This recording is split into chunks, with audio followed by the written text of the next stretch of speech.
What's up, and welcome to Kicks and Giggles, brought to you by Pops Primetime and producer Bit of the Prattle. This is going to be, as you know, Kicks and Giggles kind of alludes to, a soccer episode.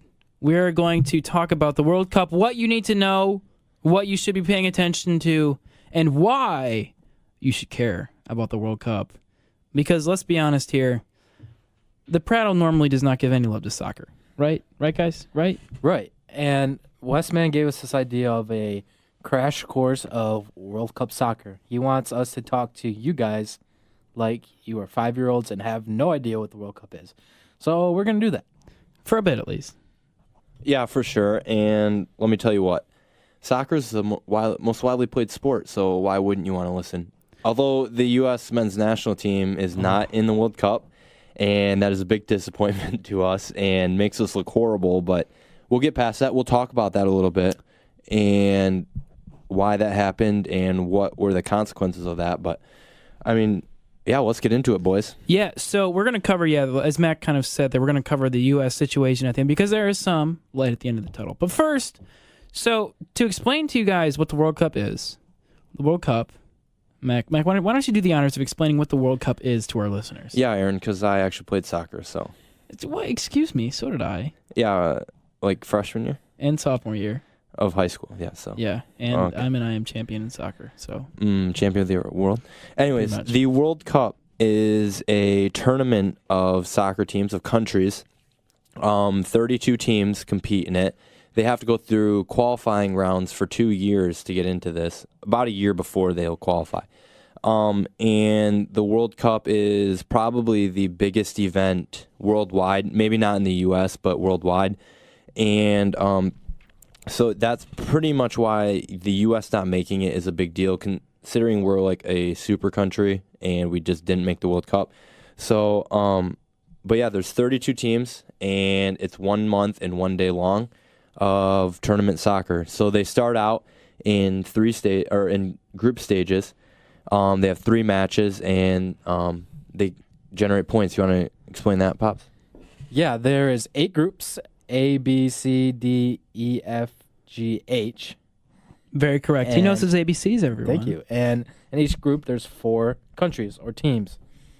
And within group stage, you play every team once. So we play a total of 3 games, and whoever the top 2 out of each group advances to the round of 16. And the way that you advance is by earning points, and points are earned by if you win, you get 3 points. If you draw, you get 1 point. If you lose, 0 points. So if you finish with the most points, you'll win your group and be considered the 1 seed. And then if you become in second in your group, you're considered the 2 seed. And then once you go to the round of 16, the 1 plays the 2 seeds. The 1 seeds and the 2 seeds play each other from different groups, if that makes sense. Yeah, so if you guys can kind of wrap your head around this, you'll understand with Max talking about how qualifying starts 2 years before this even happens, and with 32 different countries represented, 8 different groups, 3 different games per group, before you even get into the knockout stages of the the tournament itself. This is a huge tournament. And if you follow any type of soccer besides the World Cup, you'll understand how the point system works. It's the same as that. But so what we're kind of, now that you've kind of understood what the World Cup is in its most basic forms, we're going to kind of take a group, so 4 separate countries, and we're going to each kind of go through a group that we are really excited to see, give our predictions, tell us who to watch, and kind of break down what is happening in that group itself, and kind of like what you should be looking for and why this could be a big storyline. So, going first, I'm going to throw it to my boy Pop, and he's going to sauce it up. Yes, sir. Let's get it. So I decided to dive deeper into Group B, and in that group is Portugal, Spain, Morocco, and Iran. And the 2 teams should be obvious, but for those who don't know, top 2 teams in this group are Spain and Portugal. On Spain, it's a very pass-heavy squad, the little tiki-taka offensive. A little back and forth. Yes, sir. And then Portugal, you have the big monster, Cristiano Ronaldo. So, obviously, those 2 teams are going to be, in my opinion, they're going to win the group. And then Morocco, Iran, Yeah. And the big thing, I mean, they could steal a point. yeah, they could steal a point. Over Spain. Spain did not prove themselves last year. Fair Or enough. 4 years ago. Fair enough. This is a new squad. Very true. And I think an important thing to point out is Portugal did win the Euros Yes, 2 years they ago. did. Which, They did. yeah, for those of you who don't know what the Euros are, the Euros happen 2 years. Kind of, if you remember, like the way the Olympics work, you have like the summer and the winter spread out over like 2 years and 2 years. So the Euros happen every 2 years in between the World Cup, where it's all the European teams, basically in a very similar World Cup style, competing to see who's the best, I guess, country in Europe. And so Portugal just won that 2 years ago. So Pop is right in predicting that Portugal and Spain are going to be the top of this group. But how do you think they're going to end up faring in the knockout stage when they make it through the group stage? Yeah, I think Portugal has less of a chance of advancing past into like the quarterfinals or something like that. Or no, into the quarterfinals. I think Spain has a better chance of making deeper. But breaking news today that they had just sacked, fired, kicked out, you're fired. He gone. Spain's manager, head coach. This man was just appointed to Real Madrid's head coaching job after Zinedine Zidane stepped down, and I think that could be part of the reason. I don't think the Spain Football Federation didn't want a guy who wasn't all in for this squad, so they said, hey, screw you, we're going to kick you, and this is crazy because it's literally the day before everything's supposed to start. Yeah, so tomorrow, Russia kicks off, and then on Friday, June 15th, Spain plays their first game of the group stage without a named manager yet. Yeah. So, and to be honest, especially in international play, I don't think a coach is as important as in domestic play, like in big clubs like that. So I think with this veteran Spain squad with Sergio Ramos in the back, Gerard Piqué, beast of a goalie, David De Gea, and Andres Iniesta, and all those big veterans that have been here before, I think they'll do just fine, and I think they'll go very deep. All right, so that was, for those of you who can't remember very far back, Group B, Portugal, Spain, Morocco, Iran, and Pop is picking Portugal and Spain to make it out, and Spain to potentially make a run and end up in the finals. So that's some big. There is a huge story on there with them sacking their coach. That is like almost unheard of, and like honestly, just borderline ridiculous for them to do. But moving on, it is my turn. Producer Bit here, and I'm going to break down Group D. So for me, Group D, right, it's got Argentina, the home of Lionel Messi and many other skilled attackers, defenders. Team is very, very solid, but has been plagued in the past with a lot of problems in getting things done in the long run. Iceland, who surprised a lot of people at the Euros last year. Croatia, always solid. And Nigeria, which is an unproven squad who a lot of people, myself included, are thinking could make some pretty big waves in this World Cup. But just doing a brief overview of each team. Argentina, of course, Lionel Messi, the best player in the world. I'm going to go out on a limb and say that Ronaldo is not even close to Messi's skill level and caliber. Very debatable. It is very debatable, but I got the mic, so I'm going to say Messi is the best player in the world currently, and he's the captain of Argentina's squad. You have a plenty of veterans in Gonzalo Higuain, Sergio Kun Aguero, Ever Banega, Mascherano, Nicolas Otamendi, Marcus Rojo, all big names. If you follow anything in, I guess, the Premier League, a lot of those guys are big names, especially Marcus Rojo, Otamendi, and Sergio Aguero playing for the two largest clubs that many would, I guess, the two best clubs in the Premier League currently, Manchester United and Manchester City. So there is a plethora of great players on Argentina's team, especially up front in the attacking. That has usually been the way that they get things done with Angel Di Maria, Paulo Dybala, Sergio Aguero, and Messi getting things done. So I think Argentina should win this group. But in the past, Argentina has shown that they are not invincible, and sometimes will play down to their opponents. Yeah, like their loss to Germany. It's very true. Not very good game for them, especially with your GOAT on the team.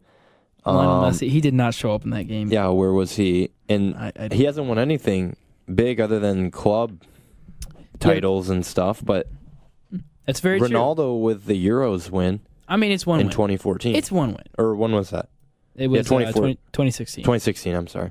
Yeah, but so yeah, that what Mac is or Primetime is referencing is the previous World Cup where Germany defeated Argentina 1-0 in extra time with the goal by Mario Götze. It was a very pretty goal. But Argentina just looked absolutely awful and did not create anything up front. And Lionel Messi was strangely non-existent in that game. So in big games, when Argentina needs him, Messi goes quiet, or at least he has. So this is his make or break, do or die, prove it or lose it year.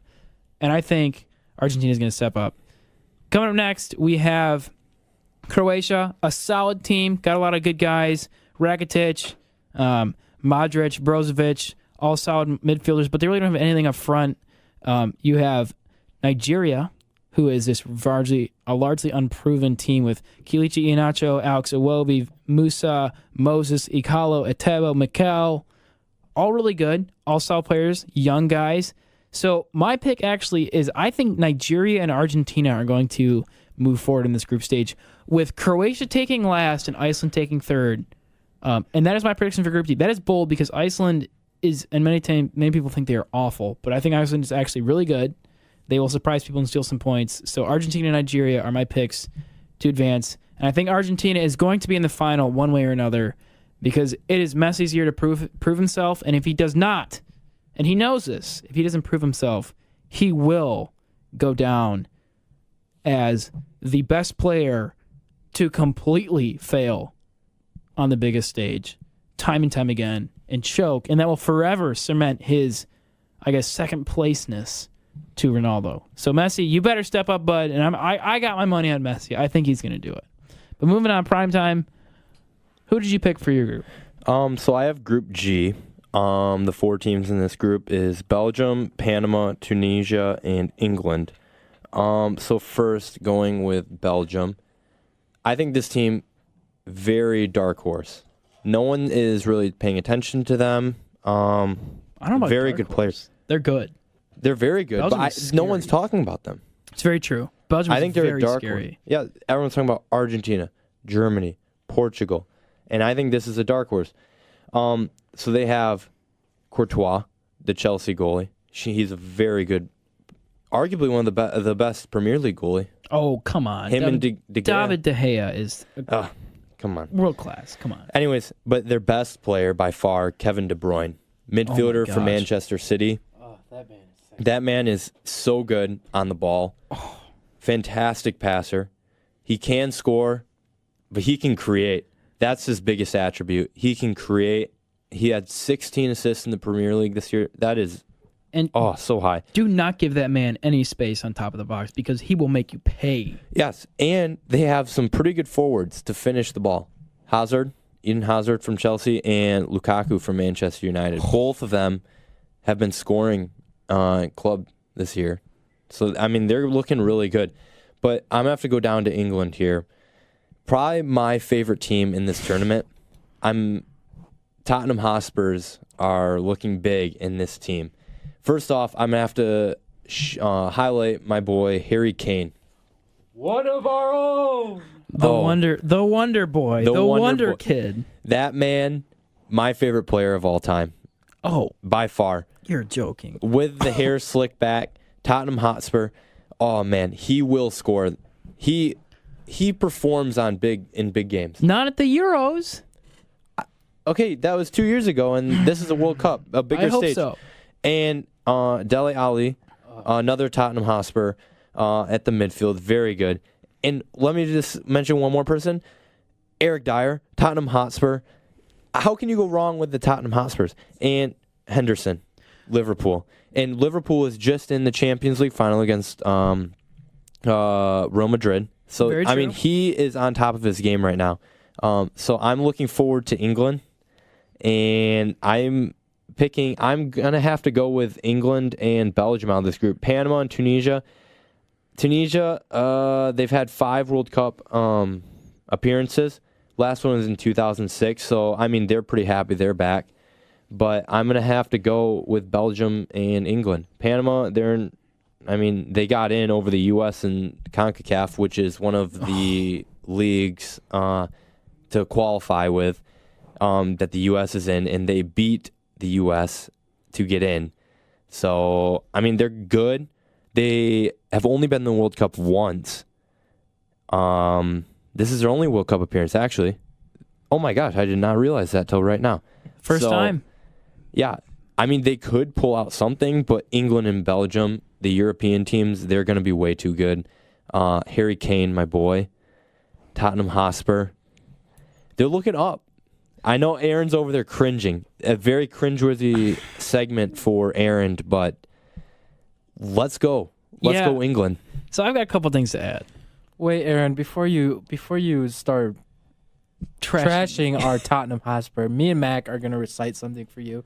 This is for our Spurs. God. Do not Let's do go. this. A 1, a 2, a 1, 2, 3. Oh, when the Spurs go marching in.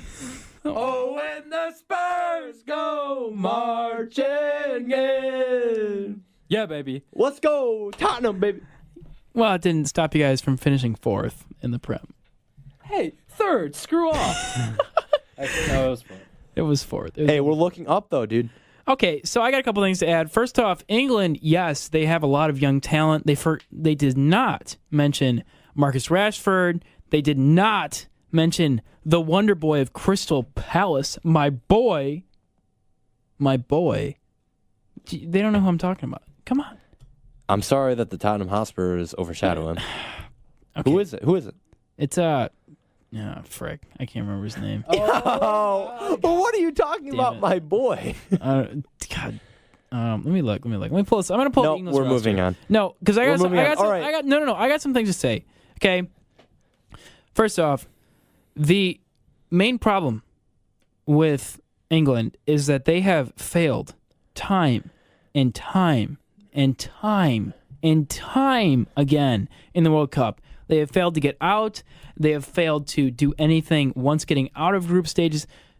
England, for some reason, cannot get things together. So you guys think this is their year? I do, and this is a completely revamped team.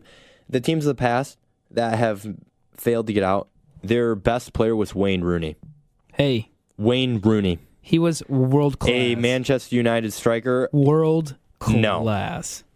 That is false, and I think that he hurt the team. As much as he was good for Man U, not good in the World Cup, and I think this is a completely revamped team.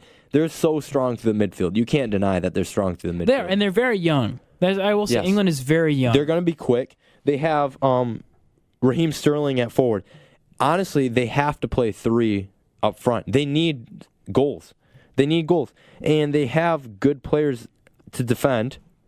Danny Rose, Arnold from Liverpool. They have to play Kane, Rashford, and Sterling up front if they want to score goals. That's three of true. them. Sterling is so fast on the wing if he plays a left wing, running up the field, crossing it to Harry Kane. That's deadly. You can't say that's not deadly. It is very deadly. And one of the crazy things to actually note about that is if they were to play the Kane, Sterling, Rashford top 3, all of those guys are in their low 20s with Kane at 24, Sterling at 23, and Rashford at 20. So, like I said, this is a super, super young team, has a lot of upside, hopefully can get something done because I think a lot of fans of England are sick and tired of England just completely underachieving. So Mac thinks it's their year. Yeah, and this is a team that's going to have to perform because they potentially could be in this for 3 more World Cups. That's true. And kind of going on to the whole, be in this, do you guys have any... So if you were to pick the final right now of the World Cup, for our PPs, if we were to make some predictions for our final right now, who do you guys have in the final? So I'm going to go with 2 teams that weren't mentioned within our groups. Ooh. I think, first off, France is going to be someone to compete with, but I don't think they'll make the final after making the Euro League Championship 2016. I'm going to have to go with Brazil. They're way too dominant with Neymar. They are going to be so good after a complete flop basically in 2014 when they got routed against Germany 7-1. So I think they're going to make it. And then you can't bet against Germany until they don't make it. They are so good throughout the midfield. They have such a fantastic youth program to get them up and continually have players that are up there and willing to perform on a international stage. So I'm going to have to go with Brazil and Germany, and I'm going to have to take Brazil in a 2-0 game. Your boy Neymar getting things done. Okay, so going off that, I'll go next. Your boy producer Bit back on the mic. And I'm going to say my first team is one team that has not been mentioned yet this entire ep. France. France is young. They are talented. And man, are they good. Mbappe! Exactly. Mbappe, Paul Pogba, Antoine Griezmann, Hugo Lloris. The list goes on. France is so good. And they, again, so young. They have so much talent and so much room to grow. And they also have a very strong veteran core. I think France is a team that a lot of people are also picking to win the World Cup, but they are not my pick to win this World Cup. And my pick to win this World Cup is going to be none other than my boys in blue. I got to go Argentina. I talked them up when I picked Group D, and I'm sorry. Let me get this out. I'm not a Messi fanboy. I actually strongly dislike the Liga BBVA, and I'm not a fan of Barcelona or Real Madrid. I despise them both, but I have to give Messi props. This man has shown up many, many times, done a lot to get stuff, at least in his own personal life, to, kind of show that he is the pinnacle of soccer performance. And I honestly think Argentina, with that team, with that strike force of Aguero, Di Maria, Higuain, Dybala, Messi, guys that can play the cam, they can play out wide, they can play up front. For those who don't know what cam means, it means center attacking mid. Argentina is so solid up front that I just don't think that there's a team that can deal with them easily. So that is going to be my pick. I'm going to say Argentina and France in the final, and Argentina is going to come out with a close 1-0 win. Pop, what are your thoughts? Very good, Aaron. I like it, but does not match up with mine. I'm taking the boys out of Catalunya. Oh, my. España, baby. Oh, wow. My. They're going to be in the final along with Deutschland, Germany. I think Germany has a winning mentality in that country, and every single year, they are in the, no matter, they always reload. And it's very true. That winning mentality always brings them to the final. You always see Germany in the final. It's very true. And I think that's one of the great things about this World Cup is there are so many good teams. Yeah, in Germany you have a lot of young talent, and also you have a lot of veteran like Thomas Müller. You have Boateng. You have Neuer, debatably the best goalie in the world. And then the young talent would be Timo Werner and, let's see, Leon Goretzka. Oh, they're so good. Yeah, just so young. Just everywhere. Yeah, and I think that's one of the, so PPs, for those of you, that end up watching the World Cup, I will say you definitely should, because if you've noticed one thing, all of us picked different teams, at least in some reps. There is some overlap, but all of us picked different teams to be in the final because there are probably 10 to 12 teams in this tournament right now that just based on talent all are very, very close to being in the final. They're all so good. And even teams that are going to be in the final, there are teams that are just fun to watch. For example, you already brought up Nigeria. They're going to score goals. They're exciting. And that kit. Yes, kit is nice. And even a team like Iceland that you didn't really mention within your group, Skull. The Norsemen. Skull. They are going to be good. Their fans are going to show up. They are going to be hype. And I mean, that's just fun to watch within soccer, and that's what makes the World Cup so great, and being a part of it so great. And that's something that we're going to be missing this year with the U.S. I think the The ratings are going to be down in the U.S. because we're not in it. Oh, big time. And this has presented a problem for the United States Soccer Federation and what they're going to do in the next 4 years. They built up 4 years trying to this point. Their goal has been to get soccer to not be a joke anymore within the U.S. population. And it just became a complete joke again. It did. When they lost to Trinidad and Tobago. And the MLS has become a retirement league for people like Ibrahimovic, and now Ronaldo being rumored to go to the MLS. Hey, Robert Lewandowski. Yes, Robert Lewandowski, another great example. And all of this comes at the same time that the U.S. has just secured a 60 out of 80 games in the 2026 World Cup, which is 8 years from now, which is a very long time from now. But it's also huge news. You're right, yes. The U.S. is going to join a very short list of countries to ever host the World Cup more than once because we hosted it back in the 80s. Only 5 other countries have hosted it twice. So this is really big for the United States because I think it prompts a lot of interesting storylines because, first off, when you host the World Cup, you are guaranteed to get in. So we at least will be able to watch our U.S. men in 2026 play. Instead of watching them play Trinidad and Tobago and lose. Gosh, and that's still kind of a joke because we need help to get in, so we had to secure a spot in it. But yeah, I mean, I don't think it'll be big for U.S. soccer. Good for the MLS, and there's a lot of change that needs to come before then to get this to actually be relevant. It's very true. There's a lot that needs to happen within U.S. men's soccer and the U.S. soccer in general. But I think that this, bodes very well, with us securing the World Cup, giving us a huge opportunity to make a lot of money and to get a lot of people interested. But I just want to throw this question out to you guys, right? So with all the CTE stuff with the football, with, people trying, talking and constantly criticizing baseball for being boring and old and terrible, is this soccer's time, football, as we would, refer to it abroad, is it soccer's time to kind of take hold in the United States in these next few years? And by the time the World Cup comes around, for it to maybe be the catalyst to make soccer comparable in its, in the interest it gains in the United States? Absolutely. I think this bid came at the right time. It's a huge stepping stone to gain interest in soccer in the United States. You mentioned CTE and that problem in the NFL. Soon we'll be seeing a lot of these players come out and struggling from it, and maybe that turns some parents away and they don't let their kids to play football, and instead they're playing football. I would love that. And in 8 years, we don't know, the people who are watching baseball nowadays, old dudes. And in 8 years, are those old dudes going to be around?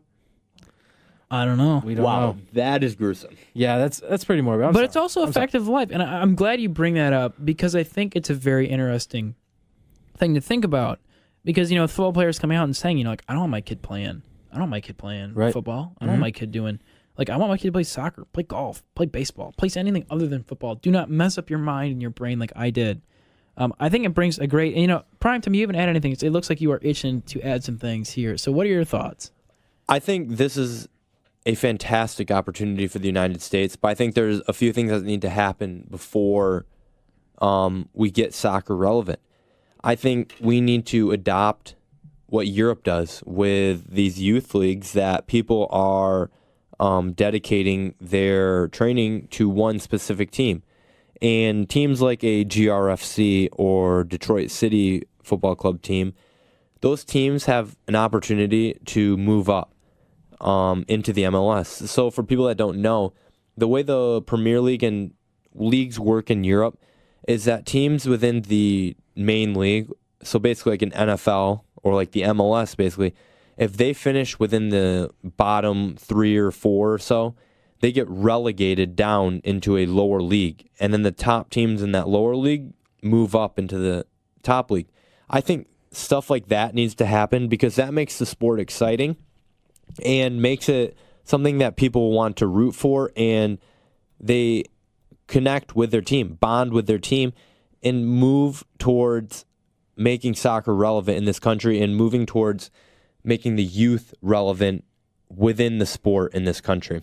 Yeah, and it creates a lot of competitiveness. You know, it's really akin to imagine like the Grand Rapids Drive of the NBA D League, winning their league and then being elevated to play in the NBA. Yeah. And a team like the Hornets being so terrible that they end up getting relegated and playing in the D League. That's what it's like.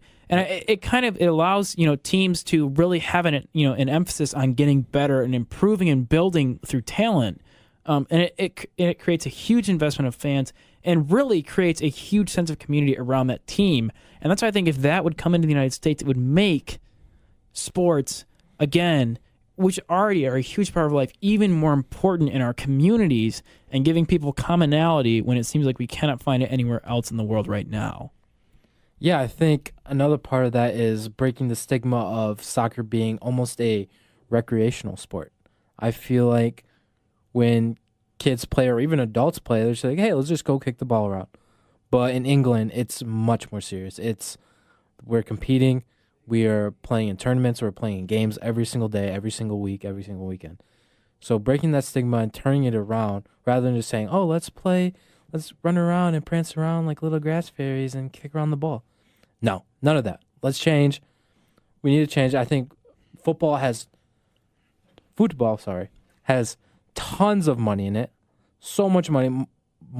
The most wealthy league in the world. Wealthiest sport in the world. By far. And United States, we like money. Why not bring it in? That we do. Yeah, guys, so I think with that, we've been jawing at you about soccer for a little over a half hour now, and I'm sure you guys are getting a little tired of this. So we're going to do some final thoughts here and kind of end things. But there is the one thing I want to tell you. Be excited about the World Cup. It happens only every 4 years. It's a huge, awesome competition that allows countries to really embrace themselves and to grow and showcase the talent that they have, and is kind of a time for the world to forget their differences and for everybody to just gather around one thing that everybody seems to love, except for the United States, soccer. So definitely pay attention. It's going to have some huge storylines, and maybe if you don't even love playing soccer, the drama is real. The injuries, the goals, the celebrations, the fans, it's awesome. So do you guys got any final thoughts here for our listeners? Although the U.S. isn't in it, make sure you choose a team to rally around. That makes watching it so much more fun and rooting for one team. I mean, for me, let's go Brits. England, they're on their way. Although I didn't pick them to win it all. You have to rally around a team. That makes it that much more enjoyable. And you'd like to rally around U.S., but I mean, it's still going to be fun. Biggest sporting event in the world every 4 years.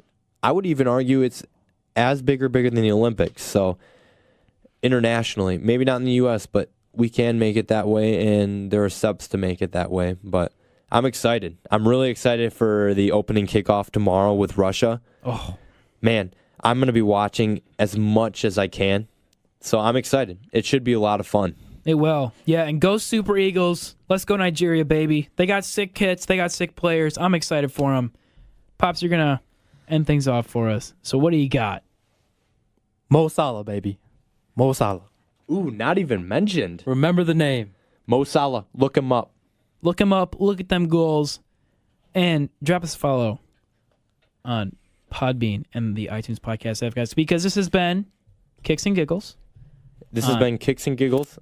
Make sure you, although we're independent from the Prattle, make sure you follow at Prattle V on Twitter, at the Prattle on Instagram, follow our Facebook page, the Prattle, and follow our website that has everything wrapped into one with links to all of the social media, theprattle.weebly.com. And maybe we'll even come out with some Kicks and Giggles shirts, some merchandise. Oh, yeah. We might. Let me tell you, Kicks and Giggles is not going to be a one-time thing. We will be back talking soccer, talking football, having fun. And on that note, have a fantastic rest of your evening and go watch some dang soccer.